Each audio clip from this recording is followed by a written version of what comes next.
We all wonder about the future, right? What will happen with the stock market? Will it rain tomorrow? Who will win the next election? For centuries, people have turned to things like crystal balls, hoping for a glimpse of what's to come. But predicting the future isn't magic. It's complicated.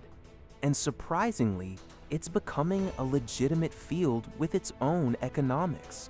A field where people are legally trying to profit from knowing what happens next.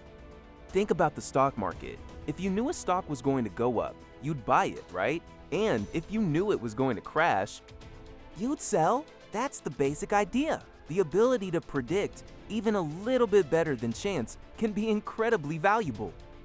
Because accurate predictions can lead to profits, lots of them. And that's where things get interesting. But inaccurate predictions?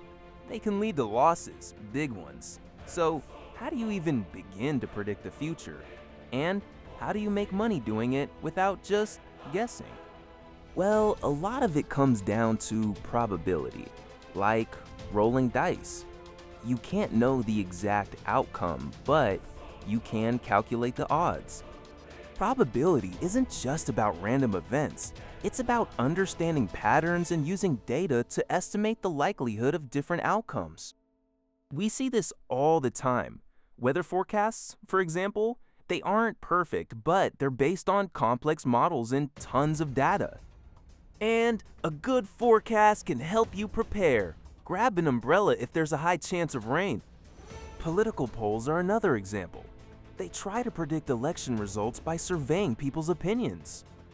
Oh, but polls aren't always right. They're snapshots in time, and people can change their minds. This is where insurance comes in. Insurance companies are essentially in the business of predicting risk. You pay them a premium, and they agree to cover you if something bad happens. They're betting they can accurately assess the probability of that something bad. Like a car accident. They use data on driving habits, road conditions, and other factors to calculate your risk and set your rates.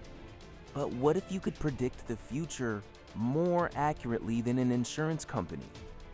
What if you could build a system to consistently forecast events?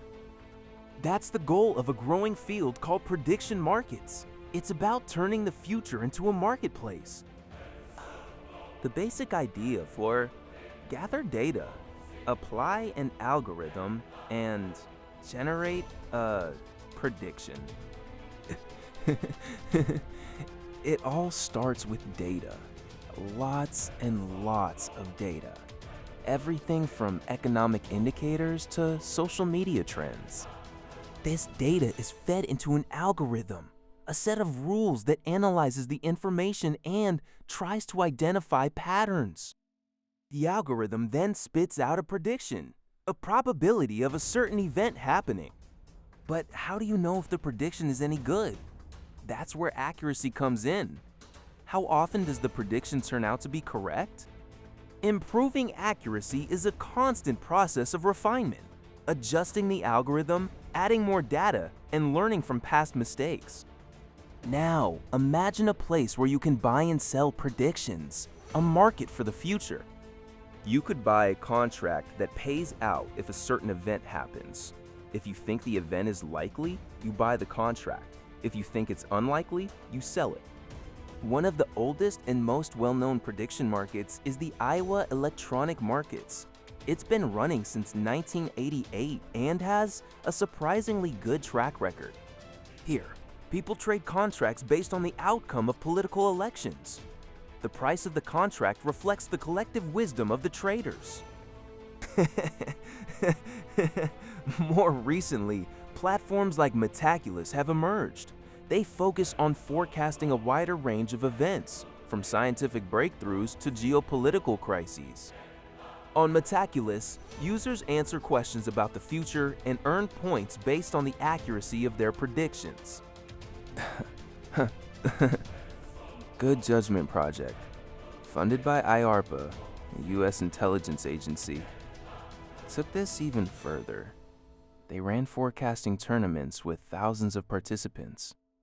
Participants competed to predict world events, and the results were remarkable.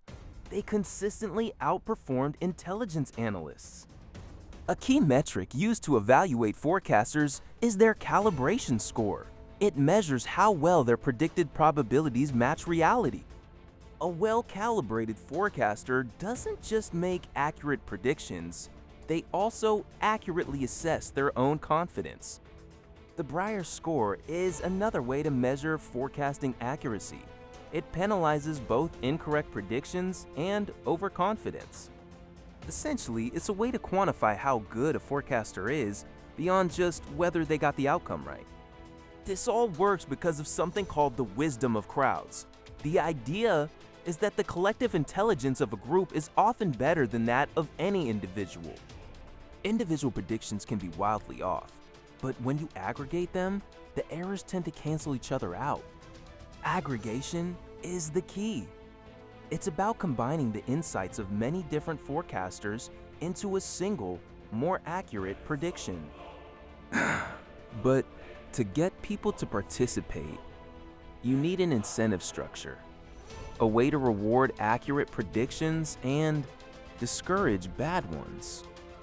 That's where money comes in. The higher the stakes, the more motivated people are to make accurate forecasts. Reputation also plays a role. A good track record can open doors and attract opportunities. But a bad track record can damage your reputation and make it harder to succeed. Of course, there are legal considerations. You can't just predict the future based on inside information. Insider trading, using confidential information to make a profit, is illegal, and prediction markets are carefully regulated to prevent it. The Securities and Exchange Commission, SEC, keeps a close eye on these markets to ensure they're fair and transparent. Regulations are in place to prevent manipulation and ensure that everyone has access to the same information. A major challenge is information asymmetry, when some people have access to information that others don't. That's why it's crucial to rely on publicly available data and transparent forecasting methods. Looking ahead, the future of prediction is likely to be even more integrated into our lives. Imagine cities where predictions are used to optimize everything from traffic flow to energy consumption. But it's not just about making money. It's about understanding the world around us and making better decisions. However, we need to consider the ethical implications. What if a prediction causes harm, even if it's accurate? And what about self-fulfilling prophecies? If everyone believes something will happen, they might inadvertently make it happen.